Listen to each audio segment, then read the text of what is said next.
What's up, Internet? Corey Zamir here, back with a weekend adventure in video game hunting. About to head into the flea market. It's kind of late. It's about 10 o'clock. See what we can find. Got a few other things planned. Let's see how this week goes.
Nothing at the usual flea market today.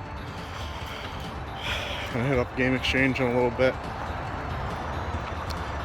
Might hit up Retro Games Plus in Newington. Looking for some turbo games. I know they have some. See if there's anything good. Next stop on this weekend adventure, Game Exchange.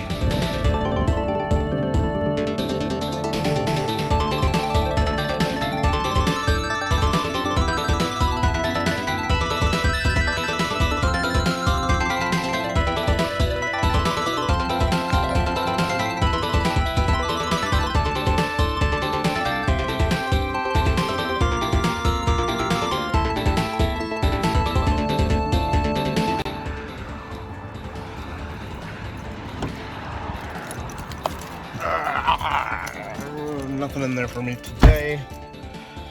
It's the problem with hitting up the Game Exchange like 3 times in the last week is they don't have anything new. On to Retro Games Plus. Second to last destination today.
Finding anything today that piques my interest. I didn't realize that the TurboGrafx games that they had in that case were mostly just disc only, maybe with the manual. Not something I'm looking to get into. I figure I need at least the case, the game, and the manual, or at least the cover or whatever it is for the TurboGrafx games. I don't want loose cue cards everywhere.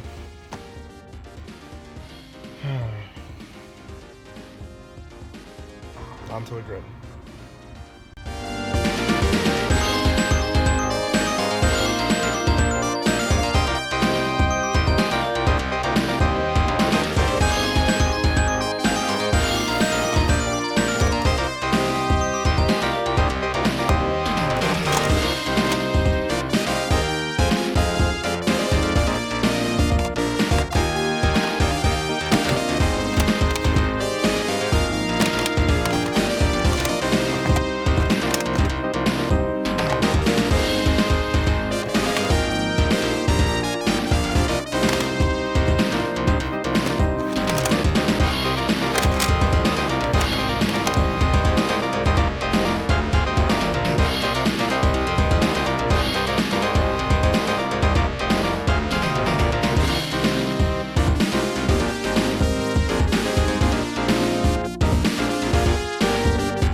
at this expo. Don't look like there's many people here. Hopefully there's some games. No clue though.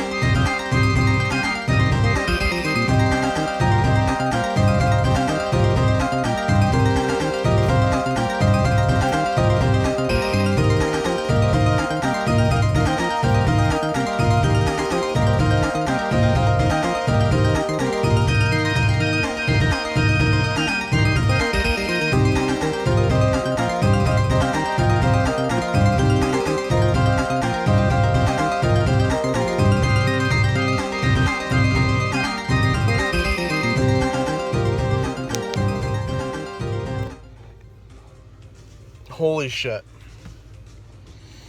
Not a lot in there. A lot of overpriced stuff.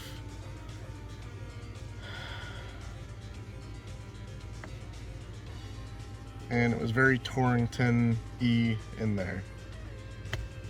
There's a reason we don't have highways that connect to this town. Just saying.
Alright guys, about to get into these pickups. It was a weird weekend. One I almost considered splitting into two videos just because I feel like I went all over the place.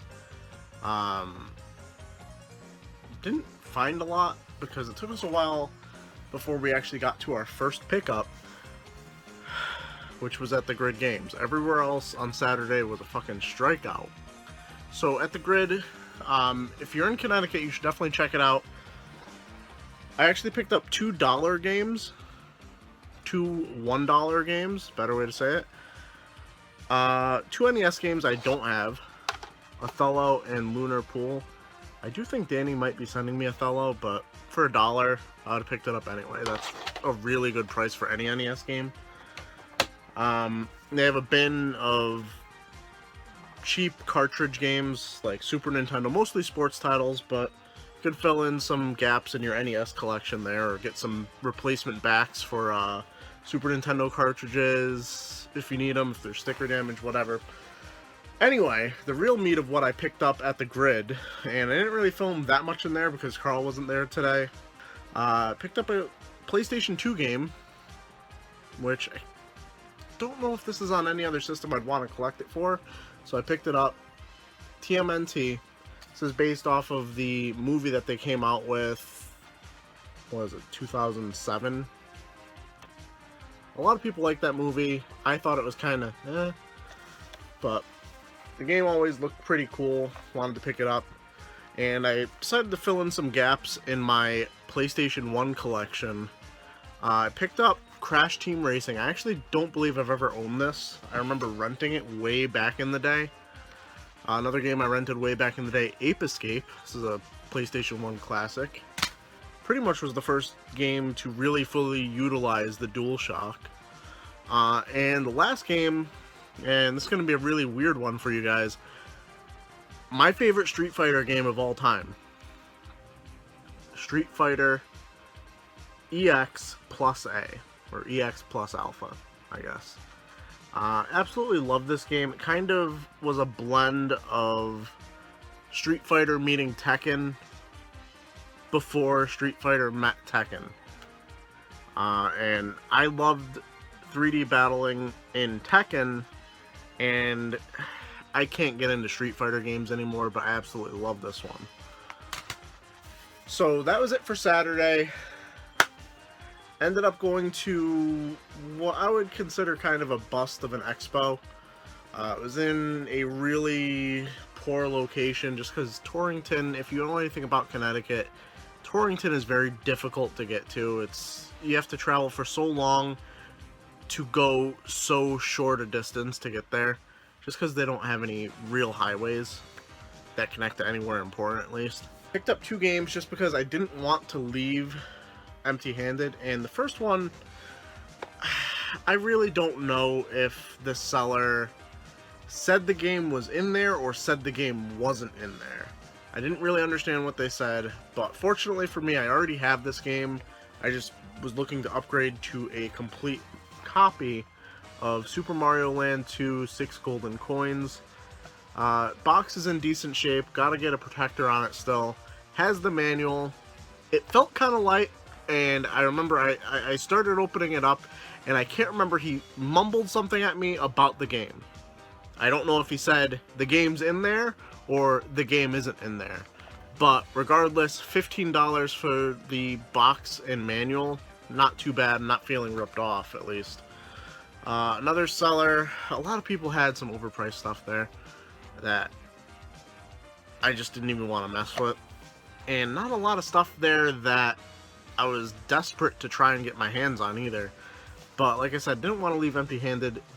I remember playing this game, Mick and Mac, as the Global Gladiators back at a demo kiosk in Toyworks back in the day. And I remember being really upset back then that it wasn't a 2-player game. And I'm still scratching my head like, why do you have 2 protagonists? If you're not gonna have any co-op, what the fuck is that? But very nice condition, missing the hang tab, but honestly, I don't care. Complete, cartridge is in nice shape, and I thought I was done for the week. We went to the mall, hung out there, did our own shopping. I ended up in Best Buy, and I saw this. A Falco amiibo.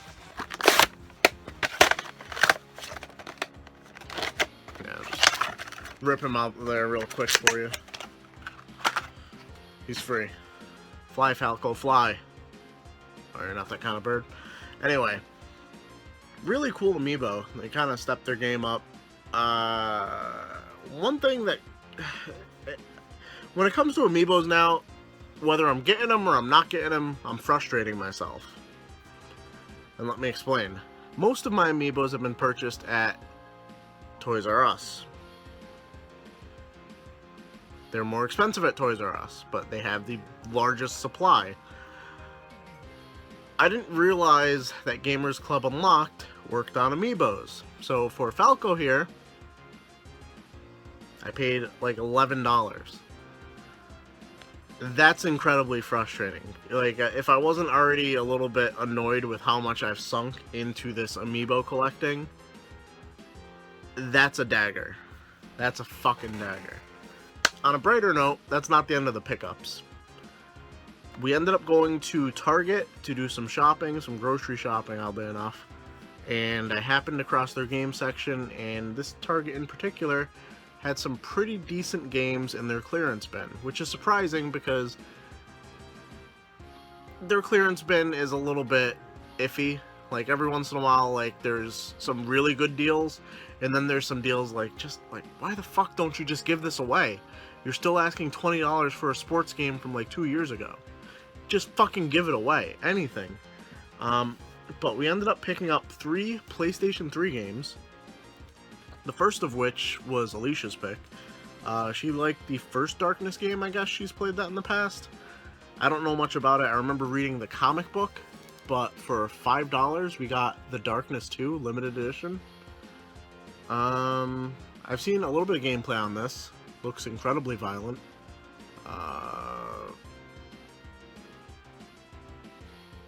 Realistically, I'm not likely to play it. Next game, we got Batman Arkham Origins for $5. And I feel like that's a misprice because they had a few other copies of this for the 360 and the PlayStation 3. And all those other copies were about $10. So I feel like I lucked out there. And the last game, the main game that I'm actually likeliest to play, South Park: The Stick of Truth. And I'm not a big South Park fan, but what little I've seen of this game looks really fun. I love the humor. It's just I grew up with South Park coming out at an age where we had one TV when I was growing up. It would have been incredibly awkward for me to watch this at like 10 o'clock at night with my mom in the room. I was like 12. Like, that's a great way to get the channel changed. So I didn't really get into South Park at the beginning.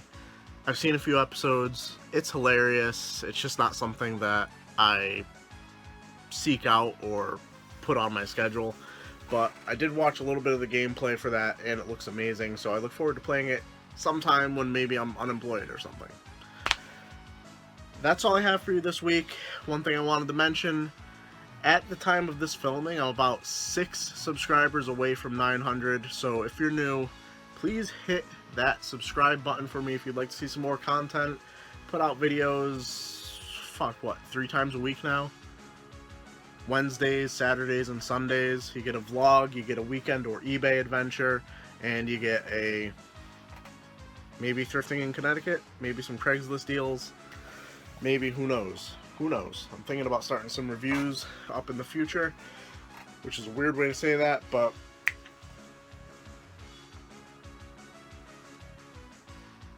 I sensed you. Yeah, I'll have some. Oh, you're offering me the thing. That's love. That's love. Keep my fat ass out of this. No. You don't have a fat ass. Yeah. Push. Yeah. Good thing I didn't turn that chair and you try and sit back down. I know, that would have sucked. Just like the video moving to the side of the room.